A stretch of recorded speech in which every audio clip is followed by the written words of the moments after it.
Imagine opening a book without looking at a single printed letter. There is no ink to scan, no alphabet shaped for the eye, and no screen glowing in front of you. Instead, the page carries rows of tiny raised dots. As a fingertip moves across them, those dots become letters, numbers, punctuation, music, and ideas. That is the central power of Braille. It turns touch into language. Braille is used by blind and visually impaired people, but it is not just print converted into bumps. For fluent readers, it is a complete way of reading and writing. It can appear on embossed paper, on labels, on signs, on elevator buttons, and on electronic devices that refresh dot patterns in real time.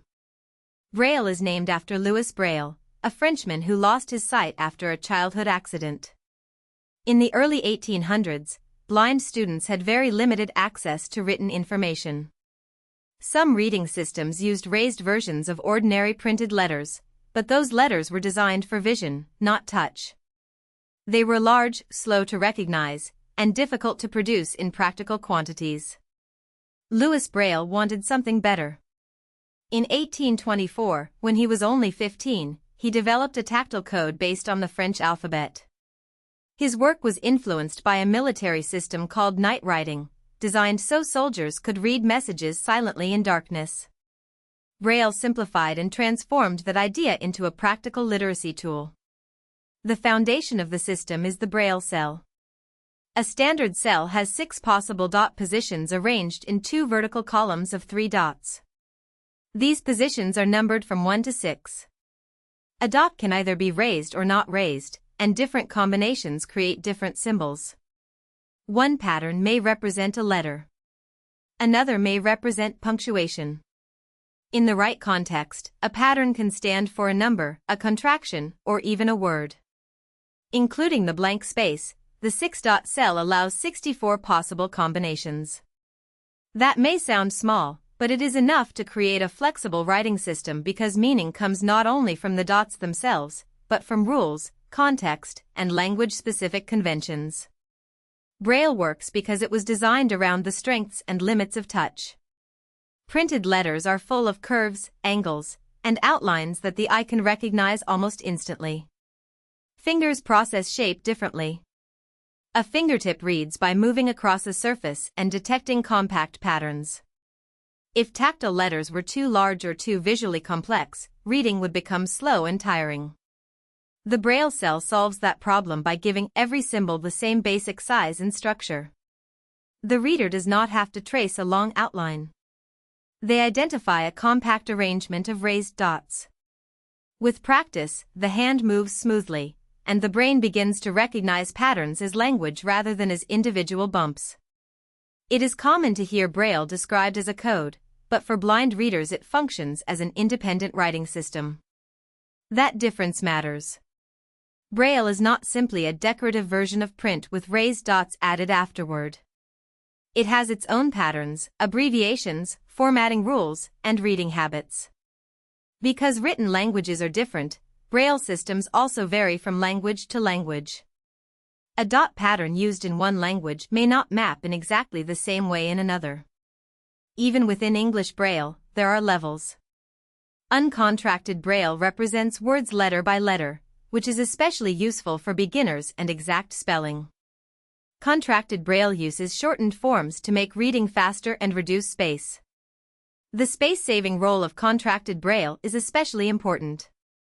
Embossed Braille takes up more physical room than printed text because raised dots must be large and separated enough to be felt clearly. A long book in Braille can require many volumes. If every word were written letter by letter, the result would be even bulkier. Contractions help by representing common words, letter groups, and endings more efficiently. This is not just a shortcut, it changes the reading experience. Fluent. Readers can process familiar contractions quickly, much as sighted readers often recognize whole words rather than sounding out every letter. But contracted Braille also takes study, because the reader must learn when and how shortened forms apply. Braille is not limited to ordinary sentences. It can represent punctuation, numbers, mathematical notation, scientific symbols, and music. Louis Braille himself expanded his system to include musical notation, which mattered because music education was an important path for many blind students. Braille can also support tactile graphics. Raised lines, dotted paths, arrows, and larger markers can create diagrams, charts, graphs, and maps.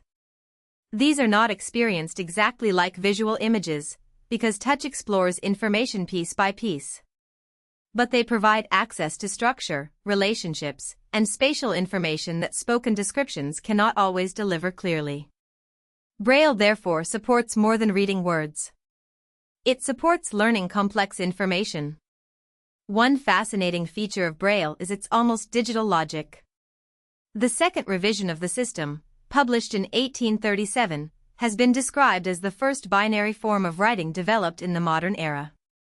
Each dot position has two possible states, raised or not raised. By combining those on and off states, the cell can encode many different meanings. Louis Braille was not inventing computer code, of course. He was solving a human problem: how to make reading efficient through touch. But the structure is remarkably elegant. A small set of binary choices becomes a complete system for language, numbers, music, and symbols. Its simplicity is exactly what makes it powerful. Early Braille education can be crucial for literacy. Audio technology is extremely useful, and screen readers can speak digital text quickly. But listening to words is not the same as reading them. Braille gives direct access to spelling, punctuation, capitalization, spacing, and the exact form of written language. A child who only hears words may understand their meaning, but may not automatically learn how those words are spelled or how written sentences are structured. Braille makes those details physical. This matters in school, at work, and in independent life. Literacy is not only about receiving information. It is also about writing clearly, editing carefully, and understanding how language is built. Modern technology has not erased Braille. In many ways, it has expanded where Braille can appear. Refreshable Braille displays connect to computers, tablets, and smartphones. Instead of a permanent embossed page, these devices use small pins that rise and fall to form changing Braille cells. A user can read an email, a web page, a document, or a message through touch as the device updates the line. Screen readers may speak the same content aloud, but a Braille display allows quiet reading, careful proofreading, and exact review of spelling or formatting. For many users, the best setup is not audio against Braille. It is audio and Braille working together. The debate about Braille often becomes a debate about convenience. Audio is fast, portable, and available on many devices. It can read long articles or messages without printed materials. But audio has limits because it moves in time. You hear one word after another, and going back to inspect a phrase, compare details, or check a symbol can be awkward. Braille gives text a physical presence. A reader can pause on a word, reread a line, examine punctuation, and control the pace silently.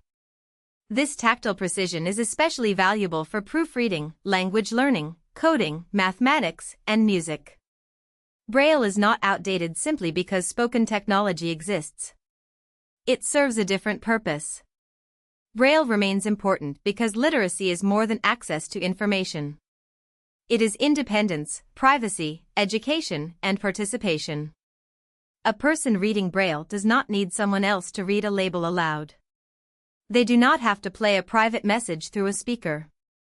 They can study exact wording, write notes, follow music, interpret symbols, and navigate public spaces with greater confidence.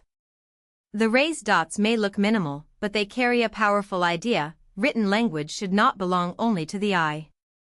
Louis Braille compressed language into a form small enough for a fingertip and strong enough to change lives.